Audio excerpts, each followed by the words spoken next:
Le fait que j'essaie de parler de mes propres doutes à d'autres musulmans autour de moi, enfants ou adultes, et que eux, dans une attitude robotique, de zombification, à moitié docile et à moitié insouciante, ils se posent pas les questions que je pose, ils s'en fichent, ils disent non, faut obéir et pas chercher plus loin, ça renforçait mon sentiment d'isolement parmi eux, en fait. Je ne les comprenais pas. Ils ne me comprenaient pas, je ne les comprenais pas.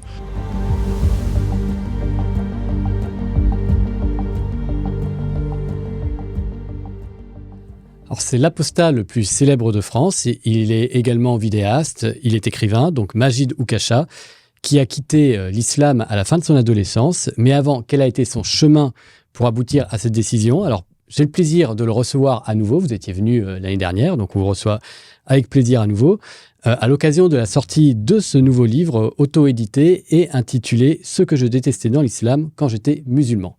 Bonjour Majid. Bonjour et merci de me recevoir. Alors, dans un premier temps, on va poser les bases, juste pour contextualiser un peu votre témoignage. Est-ce que vous pouvez brièvement nous raconter quel a été votre environnement personnel et familial, sans rentrer forcément dans le détail, mais qu'on comprenne un petit peu dans quel milieu vous baignez et comment cet entourage se positionnait vis-à-vis de l'islam? Étant enfant, en fait, j'ai de 0 à 8 ans. Avant de mettre un seul pied, un seul orteil dans une mosquée, j'ai eu de la chance parce qu'en fait, je n'avais pratiquement pas reçu d'éducation théologique. Je suis un enfant qui a grandi dans la France des années 90-2000. Vous vous en souvenez, c'était une France dans laquelle, de droite comme de gauche, c'était consensuel dans la classe politique. On parlait d'intégration et d'assimilation des immigrés et de leurs enfants. C'était pas une infamie. Et moi, je me suis assimilé et intégré à la France par plaisir, plus que par devoir. Et c'est vrai que de 0 à 8 ans, avant d'avoir mis un seul orteil sur un tapis d'une mosquée, je n'avais pratiquement jamais reçu d'éducation théologique. J'entendais parfois parler d'Allah et de Dieu, mais c'était un bruit de fond chez les adultes, ou tout simplement j'entendais parler de Dieu à la télé parce que c'est un concept dans notre société occidentale monothéiste qui revient souvent, que ce soit dans la fiction ou dans des reportages à la télévision. Et c'est vrai que en ce temps-là, finalement, ma pratique religieuse se résumait simplement à ne pas manger de porc. Je savais qu'à la cantine de l'école maternelle ou de l'école primaire, j'avais pas le droit de manger de porc. J'étais dans une table spéciale avec des enfants qui mangent pas de porc, mais dans mon enfance, voilà, jusqu'à l'âge de 8 ans, on m'avait jamais parlé ni de l'enfer, ni du paradis, ni des mécréants. Donc on m'avait pas mis cette espèce de barrière communautaire entre moi et le reste de la France non islamique. Et donc, de ce point de vue, je peux dire que j'ai reçu une bonne éducation qui me permet, d'un point de vue civique, culturel et social, de m'intégrer à la France avec plaisir, effectivement. Et après, j'ai été envoyé à la mosquée, c'est vrai, à l'âge de 8 ans, un peu du jour au lendemain. Et là a commencé mon éducation théologique. C'était les cours islamiques à la mosquée pour enfants. Même si c'était quelques heures par semaine, 2 à 3 jours par semaine, ça dépendait des périodes. Mais en tout cas, c'était une contre-école différente de l'école publique française laïque que je fréquentais. Et du coup, a commencé à partir de là cette espèce de double culture contradictoire et schizophrénique, c'est-à-dire que l'école publique française me diffusait un discours, me diffusait une idéologie, des idéaux constructifs, positifs, parce qu'en réalité, si je reviens de 0 à 8 ans, qui est quand même une période dans la vie d'un enfant où on construit sa psyché jusqu'au reste de sa vie, en réalité, c'est pas tellement ma famille, j'ai l'impression qu'il m'a éduqué d'un point de vue culturel et intellectuel, mais je dirais vraiment que c'est la France.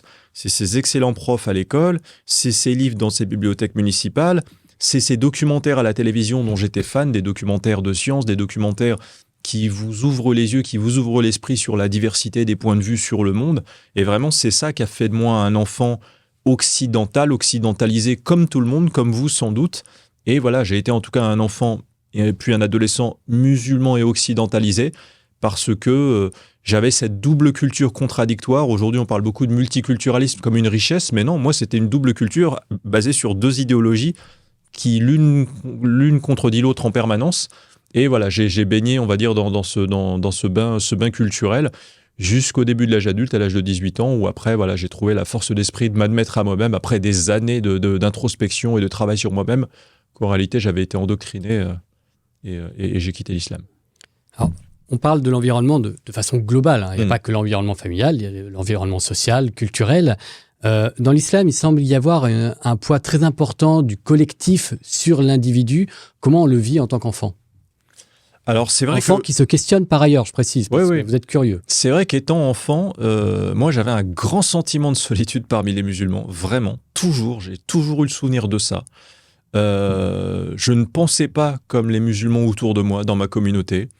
Et j'ai même longtemps cru que le problème venait de moi, en fait. Je comprenais pas, j'enviais cette espèce d'insouciance qu'avaient les autres enfants ou les adultes musulmans autour de moi, à ne pas spécialement se poser toutes les questions que moi je me posais. Moi, j'étais le gamin bizarre qui posait trop de questions, notamment à l'imam à la mosquée. J'étais le gamin qui veut comprendre les règles absurdes qu'on essaie de lui inculquer au lieu de simplement y obéir et obtempérer, voilà, sans discuter.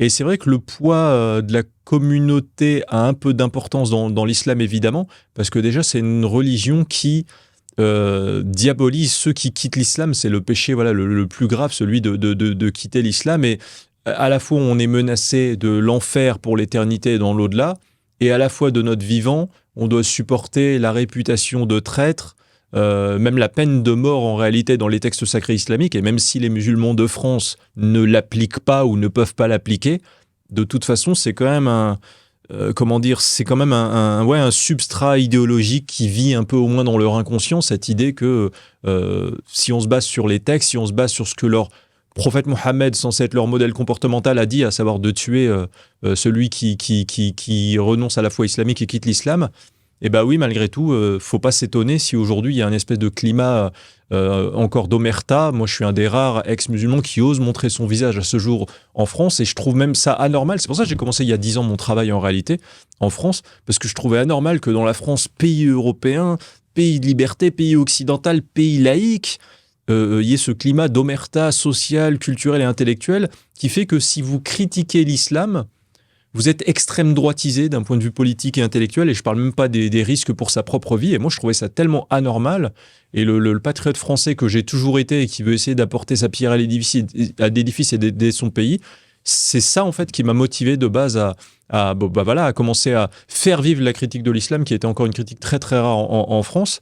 Et évidemment, ça nécessite, c'est mon travail un peu intellectuel de réveiller des individus dans leur communauté. Je sais que c'est un travail individuel, on ne peut pas forcer quelqu'un à quitter l'islam. Je ne demande même pas aux musulmans dans l'absolu, je leur impose pas une religion, ils croient en ce qu'ils veulent ou pas, mais en tout cas, voilà, je voulais remplir ce vide dans l'agora politique et intellectuelle des médias et d'Internet, de la critique de l'islam. Et en tant qu'ex-musulman, j'ai été parmi eux, je sais comment ils pensent.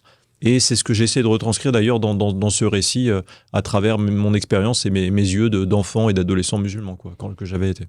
Je vais revenir un petit peu sur ce que vous disiez. Vous parliez tout à l'heure justement de l'école laïque, française et laïque, qui s'opposait en quelques aspects par rapport à l'islam, vis-à-vis de la question culturelle, de la question sociale.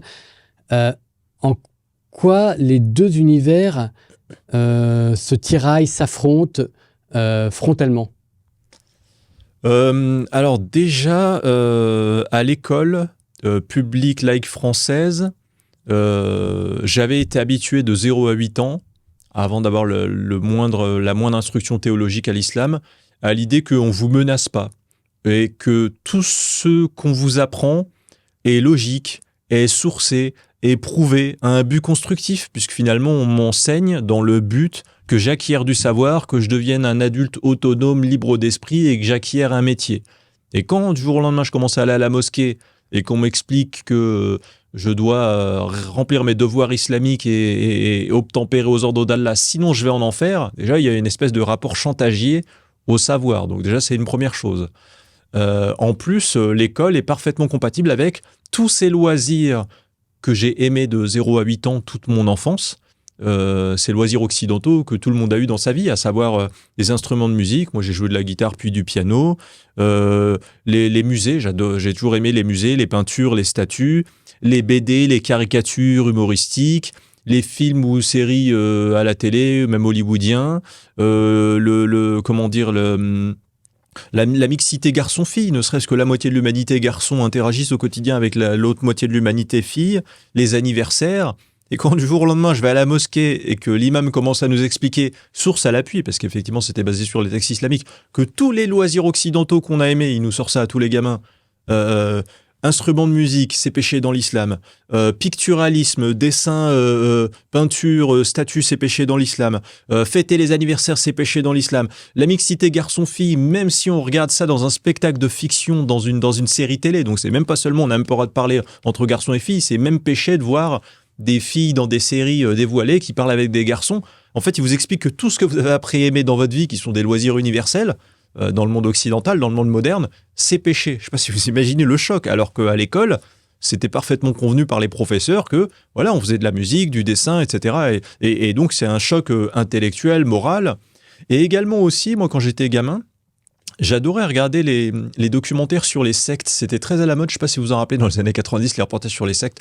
Aujourd'hui, ça n'existe plus trop, les reportages sur les sectes en France. Et j'ai même envie de dire, je vais parler de façon elliptique pour pas dire de bêtises, mais si votre secte, elle a des millions de cartes d'électeurs potentiels, bizarrement, votre secte, c'est une belle culture qui vient enrichir le multiculturalisme français. Voilà, je n'en dirai pas plus. En tout cas, j'avais l'habitude de regarder des reportages sur les sectes depuis tout petit. Et en fait, mon inconscient travaillait sur le savoir que me donnaient ces reportages. Et qu'est-ce qui me disait finalement ces reportages? Ou même, ça pouvait même être des sketchs éventuellement, les inconnus ou peu importe. Ça me disait quoi ces reportages sur les sectes? Ça me disait, dans la secte, en fait, le groupe s'isole d'un monde extérieur considéré comme un ennemi.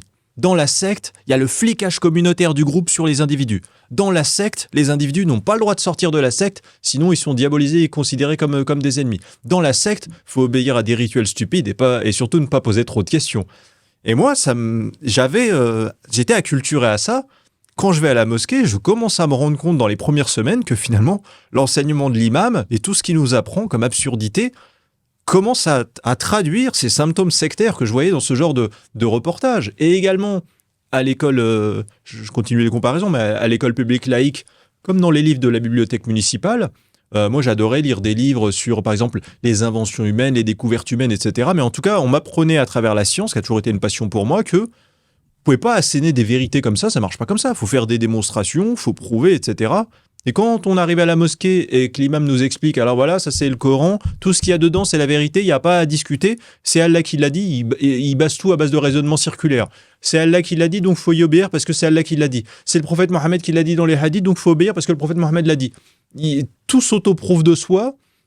Pourquoi la confiance en un texte serait mieux vue par Dieu que la méfiance ou la volonté de vouloir prouver la véracité potentielle de ces textes. Donc vraiment, il y avait autant moralement, intellectuellement que dans l'esthétique du savoir, clairement le contraste était bien établi entre ces deux écoles, mon école principale laïque française et cette contre-école à la mosquée. En plus, on avait un imam importé du Maghreb, c'est les années 90, qui nous mettait des coups de bâton, qui nous menaçait si jamais on répondait mal à ces questions. Voilà, je veux dire, vraiment, le contraste était saisissant. Et j'ai mis des années de 8 ans à 18 ans, petit à petit, à réfléchir, à me remettre en question, à davantage m'instruire. Mais il y a une sorte d'entre-deux, en quelque sorte, parce que vous le dites vous-même, vous avez fait du piano, vous avez fait de la guitare, donc je suppose que vous avez été autorisé à le faire. Vous êtes allé à l'école, qui rentre justement en contradiction avec certains apprentissages de la part de ces imams dont vous parlez. Donc, finalement, il y a un islam qui gravite entre ces deux pôles. En dehors de la mosquée, par chance, j'étais libre, effectivement. Et moi, il faut savoir que quand je suis rentré à la mosquée étant enfant parmi les autres enfants, voilà, c'est des cours d'initiation religieuse, etc. Il faut savoir que j'obtempérais jusqu'à un certain point aux règles de l'islam, mais toutes les règles les plus absurdes et les plus stupides, je ne pouvais pas, tant qu'on ne me donnait pas des explications logiques. Par exemple, vous connaissez la plupart des règles islamiques du genre croire en un seul Dieu, ne pas manger de porc, faire le ramadan, faire la prière. En fait, ça, je peux comprendre et obtempérer à ce genre d'ordre parce qu'ils ne sont pas incompatibles avec les lois françaises. Parce que du point de vue des lois françaises, croire en Dieu, c'est juste une activité de l'esprit. Ça n'a aucune conséquence matérielle sur le monde. Ne pas manger de porc, c'est comme une allergie alimentaire choisie, si on veut. Le ramadan, c'est 1 mois de jeûne intermittent dans l'année. Et les 5 prières par jour, c'est du stretching sur tapis en djellaba réparti en 5 séances quotidiennes, si vous voulez. Donc en soi, ça allait. Mais il y avait d'autres règles encore plus absurdes, et j'en ai raconté pas mal dans ce livre. J'y opposais vraiment une résistance mentale. parce que ça me paraissait complètement absurde, tant que les adultes autour de moi refusaient de m'expliquer Vous pouvez donner un ou deux exemples? Oui, je vais vous donner quelques exemples, mais en tout cas, je vais vous donner quelques exemples, mais ce que je veux dire, c'est que à la fois, j'y opérais une résistance, et à la fois, le fait que j'essaie de parler de mes propres doutes à d'autres musulmans autour de moi, enfants ou adultes, et que eux, dans une attitude robotique, de zombification, à moitié docile et à moitié insouciante, ils se posent pas les questions que je pose, ils s'en fichent, ils disent non, faut obéir et pas chercher plus loin. Ça renforçait mon sentiment d'isolement parmi eux. En fait, je ne les comprenais pas. Ils ne me comprenaient pas, je ne les comprenais pas. Comme exemple de loi, par exemple, dans l'islam, c'est interdit de boire debout. Voilà, l'imam nous a expliqué ça un jour. C'est interdit de boire debout. Vous pouvez pas boire un verre d'eau ou une bouteille d'eau debout, même si vous êtes dans la forêt, qu'il y a nulle part où vous asseoir et qu'il y a de la gadoue par terre. Si vous buvez debout, vous devez vomir. C'est le prophète Mohammed qui l'a dit. Voilà, donc il faut obéir à ça. Vous avez interdiction de boire en une seule fois un verre d'eau. Vous devez décoller 2 fois vos lèvres du verre pour boire en 3 phases. Ni 2, ni 4, 3. Pourquoi ? Parce que c'est le prophète Mohammed qui l'a dit, il faut obéir. Quand vous chaussez vos chaussures, vous devez d'abord mettre votre chaussure droite, puis votre chaussure gauche. Par contre, quand vous vous déchaussez, vous devez d'abord enlever votre chaussure gauche et après seulement votre chaussure droite. Pourquoi ? Parce que c'est le prophète Mohammed qui l'a dit. Et moi, j'en avais marre, étant gamin, étant enfant et adolescent, de cette auto-justification permanente. Et quand je poussais dans leur retranchement les adultes autour de moi, leur dire « Mais vous trouvez pas que c'est bizarre ? Mais qu'est-ce que ça apporte ? Vous trouvez pas que ça a une forme superstitieuse, etc. » Je les poussais dans leur retranchement. Ils étaient obligés de m'admettre que toutes ces règles ne figuraient pas dans le Coran et figuraient en réalité dans des livres d'humains et que c'était des témoignages d'humains. Ça a été le début de mes premières réflexions sur la déification du Coran. C'est une chose que je peux accepter, mais la déification de paroles humaines extérieures au Coran, ça commence déjà à être compliqué. Et je leur dis, mais avec mes mots d'enfant sans doute à moi, je leur dis, vous n'avez pas l'impression qu'on est ridicule, vous ne vous trouvez pas ridicule, là, avec ces tocs légiférés quasiment auxquels vous obéissez. Pour moi, c'était ni spirituel, ni utile, ni sensé. Et le fait que tous ces gens autour de moi, c'était les années 90, vraiment, c'était une époque où ils disaient, faut obéir, faut pas chercher à comprendre plus loin. Peut-être qu'aujourd'hui, ce discours est un peu plus philosophé, on va dire, et intellectualisé, mais en ce temps-là, voilà, c'était le genre de discours qu'on me sortait, surtout d'un imam venant du Maghreb, qu'importait son absence de pédagogie, j'ai envie de dire, de l'époque, en plus des coups de bâton qu'il nous a donnés pendant quelques premiers mois. Après, il a arrêté du jour au lendemain, je ne saurais pas dire pourquoi, mais je pense que c'était un peu la fin des fessées, vous vous rappelez de tout ça. Je pense des adultes, des parents ont dû commencer à se plaindre. Et du jour au lendemain, on est arrivé, il n'avait plus du tout ces 2 bâtons, parce qu'il avait toujours 2 bâtons dans le coin de la mosquée. Il avait un bâton fin et un bâton épais. Et en fait, il nous disait, mais vous aurez plus peur du bâton fin, parce qu'il fouette, en fait, il faisait un bruit dans l'air un peu. Il nous faisait flipper. Il m'a déjà mis des coups 1 ou 2 fois. Et effectivement, je ne sais même plus le sens de la question, du coup, je m'en excuse. Non, je vais la prolonger. Pourquoi ce questionnement finalement sur la religion, sur la science ce questionnement, ces questions que vous posez en tant qu'enfant, et pas plus récurrent. Vous avez parlé de collectif finalement. Vous avez évoqué un terme assez fort, celui de zombie par exemple. Une zombification intellectuelle. Zombification intellectuelle, voilà. Alors que on pourrait penser que justement l'école émancipatrice devrait aider à ce qu'il y ait plus de personnes comme vous, d'enfants comme vous, qui se posent ce genre de questions. Et d'après votre témoignage, encore une fois, vous semblez être un cas assez isolé. En fait, il faut savoir que l'école ne peut pas tout, et l'école ne peut... Même ce que l'école peut vous apprendre, vos parents peuvent l'annuler à la sortie de l'école, si vous voulez, chez vous. Et moi, j'ai eu de la chance, j'ai eu une très bonne éducation familiale assez rare. La preuve, c'est que même dans mon enfance et mon adolescence, par exemple, parmi la plupart des enfants d'origine maghrébine, je ne détestais pas la France, je ne me plaignais pas de la colonisation de la France, et la plupart des enfants d'origine maghrébine tenaient ce discours, je trouvais.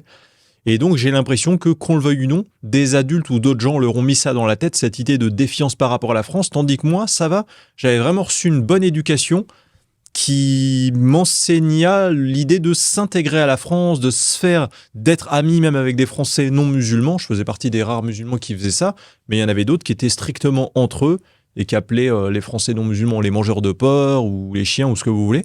Et donc, c'est vrai que déjà, je faisais partie effectivement de cette minorité qui n'avait pas un problème d'identité nationale névrosée à l'intérieur. Voilà, j'étais assez serein de ce côté-là. Et également, je reprends mon argument de tout à l'heure, je pense que j'ai vraiment eu de la chance de 0 à 8 ans d'avoir reçu très très peu d'éducation théologique. On ne m'avait jamais parlé de ce monde binaire mécréant, croyant. On ne m'avait pas parlé de la menace de l'enfer. On ne m'avait pas bourré la tête avec l'idée du diable qui vous poursuit en permanence. et du coup, plus facilement, je pouvais m'indigner de ça le moment venu et avoir une distance critique par rapport à ça, tandis que si je me mets à la place de d'autres enfants qui étaient peut-être parmi l'assistance à laquelle j'étais à la mosquée et qui, une fois adultes, sans doute actuellement, ont persisté à être musulmans, peut-être qu'ils ont été traumatisés par les menaces d'enfer, peut-être qu'on leur a appris à détester les mécréants dans une certaine mesure, ne serait-ce que par rapport au contenu théologique du Coran. Il n'y a pas forcément besoin que leurs parents leur disent explicitement le matin, quand ils les habillent avant de les envoyer à l'école, oublie pas de détester les mécréants. Mais en tout cas, je pense que par exemple, si plus ou moins consciemment vous détestez les mécréants étant petits, vous aurez peut-être plus de mal à quitter l'islam parce que vous deviendrez celui que vous avez appris à détester, vous voyez. Tandis que moi, vu que je n'avais pas appris à détester les mécréants, je pouvais plus facilement peut-être faire preuve d'une certaine distance critique et avec effectivement les ordres les plus absurdes qu'on trouvait dans le contenu juridique du Coran ou des hadiths. Et donc je pense voilà, que l'absence d'éducation théologique, et du coup c'est la France qui m'a éduqué à travers son école, ses bibliothèques municipales, sa télévision de 0 à 8 ans. Encore une fois, je réinsiste, c'est une période où les bases de la psychologie morale et intellectuelle d'un enfant vont vraiment le conditionner pour, je ne vais pas dire pratiquement le restant de sa vie, parce qu'on peut avoir des événements dans sa vie, des soubresauts qui vont faire évoluer un peu sa pensée, mais de base, voilà, c'est quand même assez fort. Et je trouve que ça, plus ce devoir d'intégration, plus peut-être un peu de capacité intellectuelle, mais j'aimerais pas que les gens se disent j'étais un gamin spécialement intelligent, même si je posais beaucoup de questions, etc. Mais je pense vraiment que finalement, mon indignation morale vis-à-vis de certaines choses dans les textes sacrés islamiques me vient forcément de ma morale occidentale, vous voyez ce que je veux dire. Mais les outils intellectuels viennent peut-être dans un second temps, je pense. À quel âge, généralement, on va dire, dans les familles musulmanes traditionnelles, commence l'enseignement religieux pour les enfants? Parce que vous dites 8 ans, justement, pour qu'on mesure un petit peu l'écart. Justement, en fait, il y a de tout. Il y a absolument de tout. Et en plus, pour des musulmans qui grandissent et naissent dans le monde occidental, c'est le secret de la vie privée de chaque famille, en fait. Moi, je raconte vraiment que mon propre regard, mon propre vécu, mais il y a absolument de tout. Voilà, il y a beaucoup de familles, effectivement, où avant 8 ans, ils commencent à ils commencent à les instruire sur les bases traumatisantes, je pense, de l'islam qui crée un monde binaire et manichéen, à leur parler d'enfer, à leur parler d'Allah, à leur parler du diable qui les poursuit en permanence. On apprend même, d'ailleurs c'est dans les textes sacrés islamiques, que par exemple, quand vous avez des doutes ou vous vous posez des questions qui commencent à émettre une critique sur l'islam, c'est le diable qui parle en vous, c'est le diable qui vous parle dans votre cœur, etc. Imaginez les dégâts psychologiques chez des enfants musulmans en France ou partout ailleurs dans le monde, qui dès l'instant où ils commencent à douter de quelque chose, ils trouvent quelque chose de bizarre, ils se disent « Oh là là, c'est le diable qui est en train de me parler dans ma tête ». En fait, c'est ouf de se dire que finalement, ces gamins-là, ils ont un Dieu Big Brotherien qui les observe depuis toujours. Allah est partout, il les observe de partout. Et en plus, le diable, en permanence, est avec eux et leur parle dans leur tête si jamais ils se mettent à douter. Ces gamins-là n'ont même jamais appris l'idée de vos pensées ne vous appartiennent qu'à vous-même, le secret de votre intime conviction. Vous voyez, même vous quelque chose que vous avez, on n'a pas besoin de vous dire, vous avez une intime conviction, vous l'avez intégré étant gamin. Moi aussi, sans doute, à cause de peut-être cette quasi-absence d'éducation théologique à cet âge charnière, à cette période charnière de 0,7 ans, 0,8 ans. Mais sans doute, eux, on leur a appris peut-être toute leur vie que c'est le Truman Show, en fait, que Allah les observe en permanence, telle une caméra de télé-réalité, et que le diable peut leur parler dans leur tête ou dans leur cœur. Et voilà, donc je pense qu'il y a effectivement un petit peu cette différence-là, mais je réinsiste à nouveau, même s'il y a peut-être des capacités intellectuelles, parce que moi j'étais le gamin bizarre qui pose trop de questions, j'étais celui qui veut chercher à comprendre, mais ça fait partie de ma personnalité. Tiens, d'ailleurs, même par exemple, moi j'ai toujours été un fan de cinéma, et j'ai été acculturé, c'est pour ça que c'est tellement une chance d'être né en France, j'ai été acculturé depuis tout petit à des livres, des romans et des films à la télé, où en fait les héros, c'est pratiquement toujours la même chose dans les séries et les films occidentaux, notamment pour les enfants. Le héros en fait est parmi une population insouciante, docile, et à un moment donné, le héros essaie d'avertir les gens, je crois qu'il y a un danger là quelque part, et les gens ne se posent pas plus de questions. Et en fait, ce héros ou cette héroïne, en fait, il se pose des questions, il veut s'opposer à l'ordre établi, il veut aller chercher des réponses là où on lui dit ne va pas chercher de réponses là. Et vous voyez, d'avoir vu toutes ces œuvres de fiction depuis tout petit, ou les avoir lues dans des livres, ça m'a appris en fait l'idée de, pas de rébellion face à l'ordre établi, mais en fait je m'identifiais à ces héros, je voulais pas être le mouton suiviste comme les autres. Et quand ensuite je commence à rentrer à la mosquée et qu'on m'explique qu'apparemment le modèle moral, individuel, social et civique, ça consiste à être un mouton suiviste, et ben moi, non, vous voyez, grâce à cette acculturation, à l'idée de penser par soi-même, à l'idée de doute cartésien, à l'idée de remettre en cause l'ordre établi, même si hiérarchiquement je n'en ai pas le droit, ce que des œuvres de fiction occidentales m'ont appris. Donc finalement, c'est tout un bain culturel, c'est multifactoriel, vous voyez. C'est à la fois effectivement une bonne éducation pour être intégré à la France, ce que peut-être pas tous les enfants d'origine maghrébine ou musulmane ont reçu en France. C'est à la fois mon état d'esprit, les excellents profs que j'ai eus, les livres que j'ai eus à la bibliothèque. Voilà, c'est tout un bain culturel de plein de choses qui, de toute façon, on le lit entre les lignes en réalité. Vous avez vu, je dresse le portrait psychologique de l'enfant et adolescent que j'étais musulman. Ça se sentait que j'étais destiné tôt ou tard à quitter l'islam. Voilà, c'était évident en fait. Dans votre livre, vous avez parlé du diable tout à l'heure, et c'est vrai que vous parlez aussi beaucoup de l'acceptation du fait surnaturel dans l'islam. En quoi? Parce que ça, c'est les djinns, les démons, le diable. En quoi tous ces éléments-là qui ne sont pas forcément connus du grand public? Comme vous l'avez dit tout à l'heure, on connaît les 5 piliers de l'islam, mais ou l'interdiction de manger du porc, voilà le truc de base. Les pratiques, ou peut-être les versets les plus controversés de l'islam, mais on ne connaît pas forcément cet aspect un petit peu surnaturel du Coran. En quoi est-il si important dans l'islam? Parce qu'en fait, si vous voulez, moi par exemple, il y a une phrase que je dis souvent, c'est en fait un dictateur.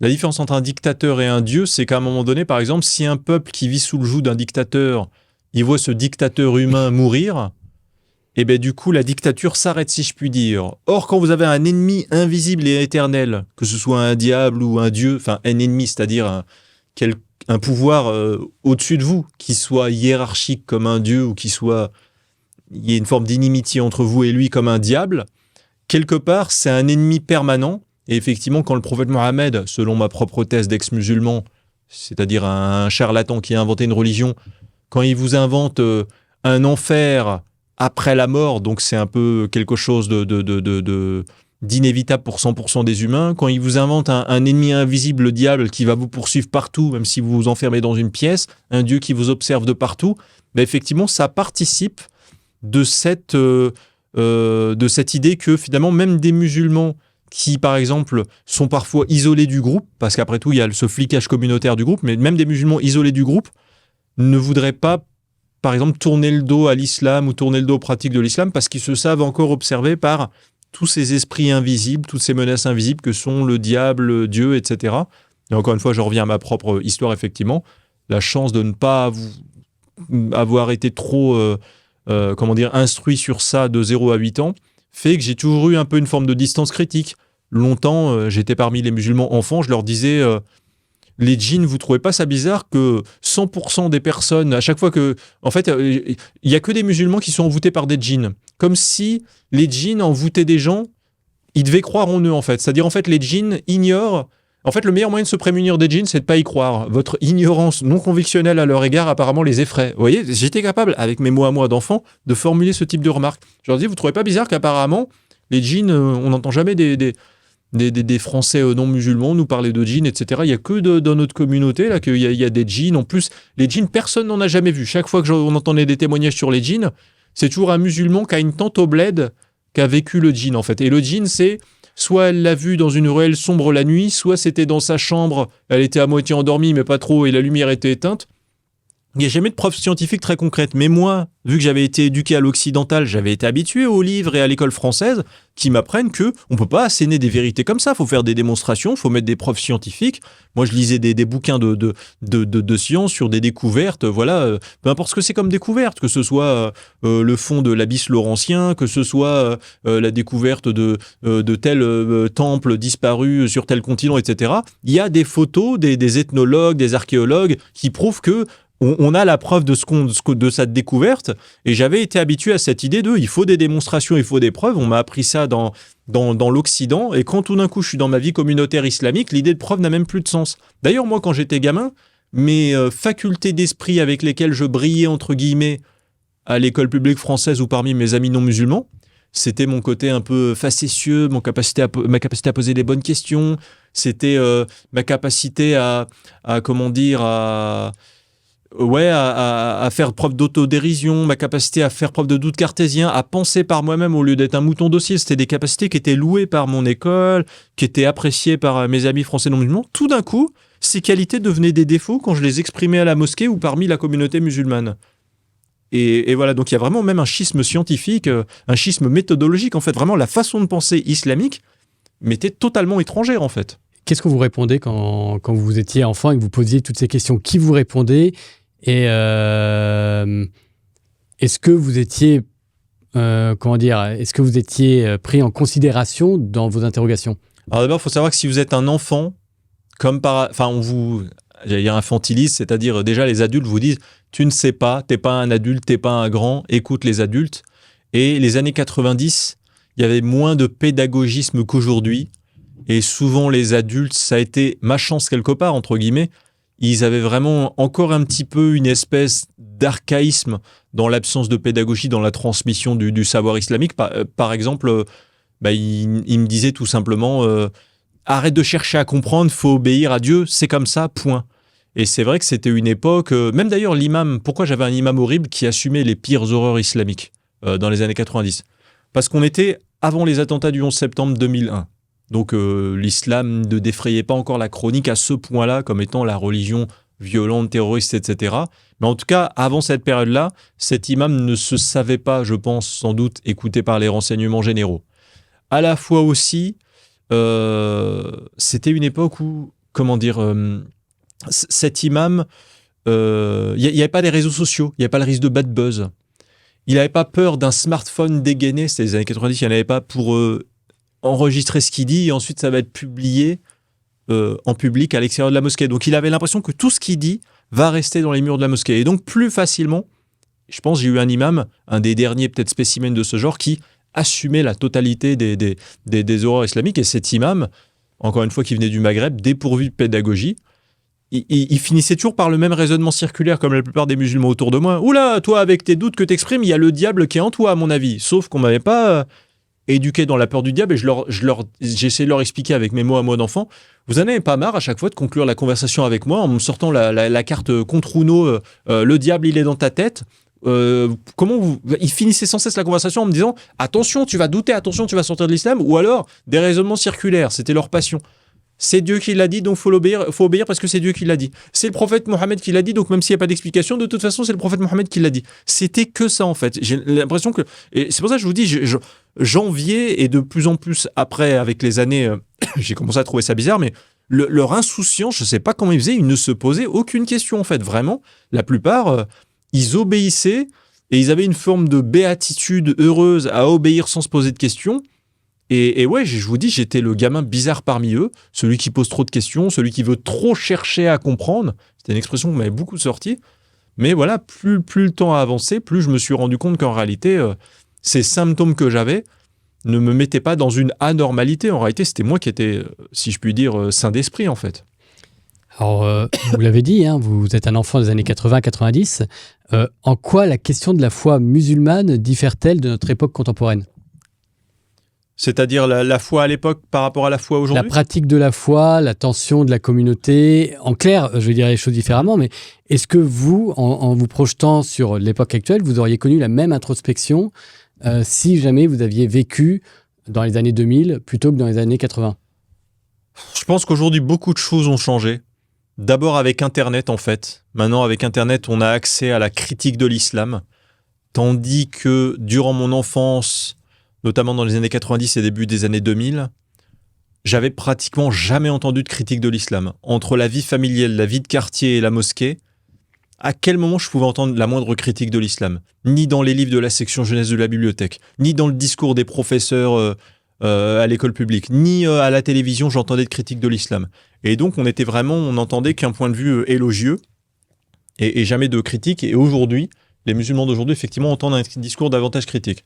Également, aujourd'hui, il y a la mode du fact-checking, soit journalistique, soit par rapport aux fake news, comme on dit, ou aux faits d'actualité, soit même dans le discours des politiques. Est-ce que ce qu'ils disent est vrai ou pas?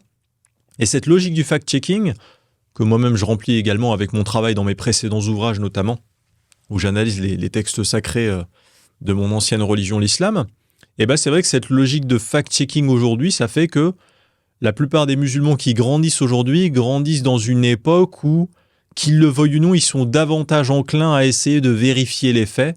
Et peut-être dans les années 90, c'était un petit peu différent.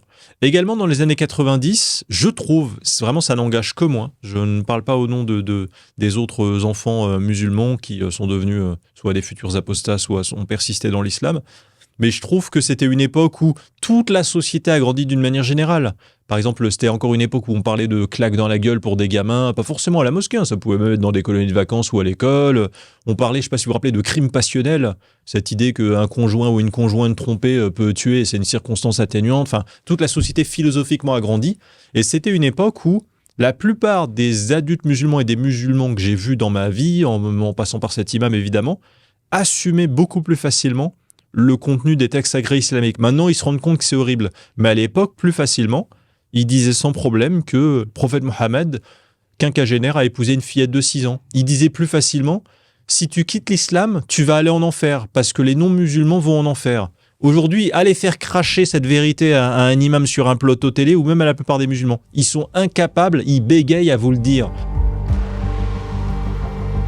Les non-musulmans, ceux qui ne croient pas en Allah, en le Coran, croient en d'autres dieux, vont en enfer. C'est tellement évident.